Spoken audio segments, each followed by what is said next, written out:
Phantasy Star, a game series incredibly loved by many very dedicated fans.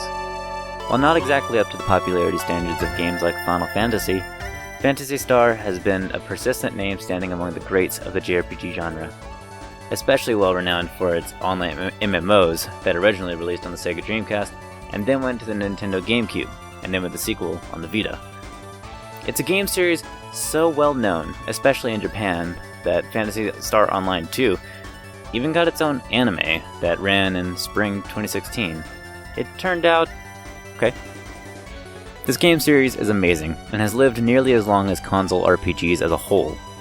And for many installations, remakes, and spin-offs, if you're like me, you notice that people really only know it for its more modern installations and seem to forget where it came from. And that's what I want to focus on today.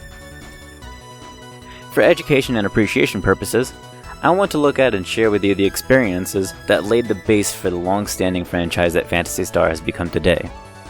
Let's take a look at the console RPGs that started it. But first, a brief history lesson. In 1986, Dragon Warrior was released on the Nintendo Famicom, developed by Chunsoft and published by Enix. It was a hit in Japan and the start of a very slow crawl for Japanese RPGs to cross over to the West. With the name of manga writer and artist Akira Toriyama attached to it, responsible for the likes of Dragon Ball, name recognition and tight quality for the game itself solidified the experience and showed that home game consoles were the new place for RPGs to thrive. After the new success that Nintendo was experiencing with Dragon Warrior being an exclusive to their console, Sega decided that they wanted in on the console RPG money. Sega put together a team, including star developer and creator of Master System mascot Alex Kidd, Kotaro Hayashida, and a new Sega team member, Miki Moritomo, in charge of design, backed by a less experienced Yuji Naka on programming, and other Alex Kidd veteran Reiko Kodama on character art, with Tokiyuki Uwabo composing the soundtrack. The team would go on to make literally the largest game in the Master System library, weighing a whopping 4 megabits of ROM, that would simply be called Phantasy Star, released on December 20th, 1987. The game takes place in the Algo system, Space Century 342.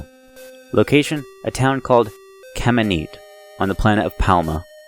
We open up to a man named Nero laying wounded, surrounded by guards who just got done beating him and telling him to stay out of King Lassik's affairs.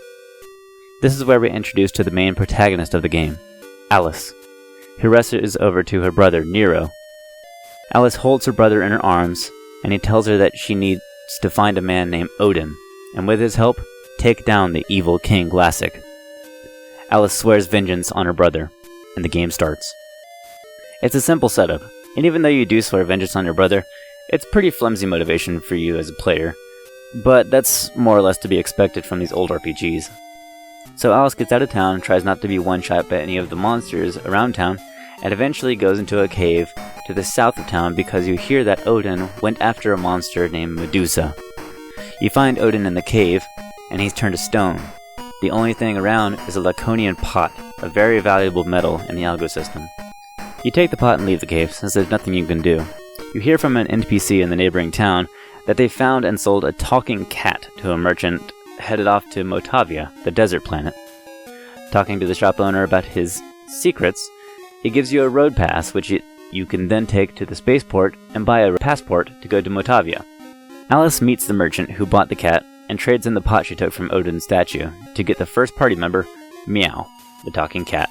The cat tells Alice that Odin is his comrade, and he needs to get the medicine hanging on his neck to Odin, since he's been turned to stone by Medusa's spell. Alice and Meow go back to the cave to de-statue Odin, who then joins the party to fight Lassik. The team then heads off to the forest town in search of a dungeon key. This is a great place to mention the worst part of this game, the grinding. At this point in the game, you start hitting your first groups of enemies that clearly only exist to make you grind so that they won't one-shot your whole party. This is an occurrence that happens very frequently throughout the game. Every time you go to a new area, regardless of how overpowered you were before, you will either be on par with or very weak compared to any enemy you face. And since there's random encounters everywhere, and the equipment that you need to buy is so expensive, you will be stopping all progress just to walk back and forth outside of towns very often. But like I said before, it's to be expected of these older RPGs because of the inherent size of the cartridge they were dealing with. They could only make the game so long without introducing some kind of grinding. Anyways, the team finds a dungeon key in Palma and then heads off to Paseo, the capital of the desert planet in Motavia, to talk to the governor of Motavia about their plans to take down Lassic. He tells them that he's behind them and that there's another person that they need to seek to help them on their journey, an Esper mage in the nearby Narahu mountains named Noah. With the governor's letter of introduction, they make their way to Naharu and recruit Noah to their cause. Out of the cave, Noah tells them that they can reach a new town on Palma through a secret manhole in the spaceport, where they find a genius doctor named Luvino. They head to the town of Gothic, just to find out the doctor has actually been in prison for going insane. Alice and friends have to stage a jailbreak. One jailbreak later, and the team gets Luvino home, where he builds him a spacecraft, since the spaceport in Palma is now closed. With a pilot robot, the group flies to Uzo on Motavia, because Noah has one last thing he has to do before he can help destroy Lassic. Along the way, the team finds a blue dragon, who after fighting drops an amber eye. They salvage a hovercraft and find the mirror shield that was used to defeat Medusa in the legend. They go to a town surrounded by poison fog, and hear about a man named Tajima in the caves to the south. After finding him, you learn that he's Noah's master, and now to complete Noah's training, he must duel Tajima to the death. Noah kills his master and obtains his best armor, and is now ready to take down Lassic. Now they fly off to Dazorus, the ice planet, in a town named Skur, where there's a lot of people and a lot of info. Here they find out King Lassic is afraid of Laconia, the strongest substance in the solar system. They will need a sword, an axe, a shield, and an armor set of Laconia to defeat Lassic. As they hunt down the items, they get a Laconian sword from a red dragon, a Laconian pot from a mad scientist, the same one that was traded for Meow earlier, a Laconian armor from the morgue full of zombies, an arrow prism from a titan, a Laconian shield from a cave, and then an eclipse torch from a man in the tower of Dazorus by trading him for the amber eye acquired by the blue dragon earlier. The torch is used to thaw the Lerma tree to get a nut that Alice then puts in Laconian pot. All that's left of the equipment is the Laconian axe that Odin tried to get from Medusa before. The team goes back to Palma with their new strength and equipment and faces off with Medusa, and using the mirror shield, they easily beat her and get the last Laconian weapon. The team heads back to Palma and goes to Bio Malay prison and sees all the people that Lassic's taken captive in his rule. The guards are taken down, and they find one prisoner who's a soothsayer.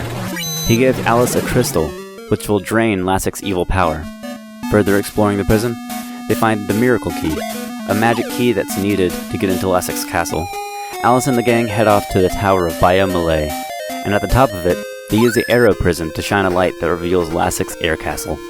Alice feeds Meow the nut from the Larma tree, and Meow suddenly evolves into a winged beast that then flies them up to the castle, fighting a gold dragon on the way up. They get through the air castle, taking down all of the strongest of Lassic's minions, and then they finally face off with Lassic himself. Lassic is tough, with strong magic that takes down a lot of health with each hit, and always hits each party member. But with enough determination and healing items, the team finally takes him down, fulfilling Alice's promise to her brother. The party flies off to Motavia to tell the governor that the evil king has finally been taken down, and that the Algo system is saved. However, when they get to the governor's mansion, he's nowhere to be found, and a trap is sprung on them, where they fall into a dungeon beneath his mansion. The heroes go through the final dungeon till they come across the real antagonist, the Dark Falls, a being behind Lassic's evil power. They fight hard against Dark Falls, and Nero's voice speaks to Alice during the final fight for the Algo system to keep her going. They defeat the being of evil, and Algo system is saved. The governor comes too. You find out the Dark Fowls possessed him after Lassic was defeated. The governor then tells Alice that Algo needs a new ruler since Lassic is gone, and that she was actually the daughter of the previous king of Algo, and that the throne was hers if she wanted it. Alice assumes the role of Queen of Algo, and the game ends with the sky clearing and peace returning to Algo. So that's it. Sega established a series that has lived on to this day. Admittedly, I don't think that this game is worth it much today gameplay-wise, but in its day, it was a very nice, solid experience that blew many young gamers' minds. Sega was able to dig their feet into the sands of the RPG market and make a pretty nice impression. Now we'll just need to see if they were able to make another impression of the same standard as the market evolved into the 16-bit era.